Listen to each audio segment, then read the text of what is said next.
اگر یہ پیغمبر ہماری نسبت کوئی بات جھوٹ بنا لاتے تو ہم ان کا داہنا ہاتھ پکڑ لیتے، پھر ان کی رگے گردن کاٹ ڈالتے، پھر تم میں سے کوئی ہمیں اس سے روکنے والا نہ ہوتا۔ اور یہ کتاب تو پرہیزگاروں کے لیے نصیحت ہے۔ جو لوگ کہتے ہیں کہ اللہ جو ہے وہی مسیح ابن مریم ہے، وہ بے شک کافر ہیں۔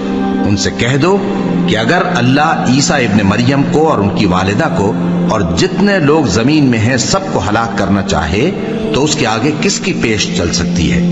اور آسمان اور زمین اور جو کچھ ان دونوں کے درمیان ہے سب پر اللہ ہی کی حکومت ہے۔ وہ جو چاہتا ہے پیدا کرتا ہے اور اللہ ہر چیز پر پورا قادر ہے۔ یہ بھی کہہ دو کہ اگر میں اپنے پروردگار کی نافرمانی کروں تو مجھے بڑے دن کے عذاب کا خوف ہے۔ کہہ دو کہ میں تمہاری طرح کا ایک بشر ہوں، البتہ میری طرف وہی آتی ہے کہ تمہارا معبود وہی ایک معبود ہے۔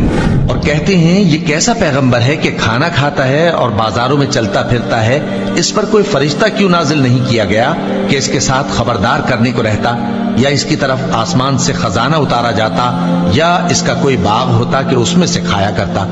اور ظالم کہتے ہیں کہ تم تو ایک جادو زدہ شخص کی پیروی کرتے ہو۔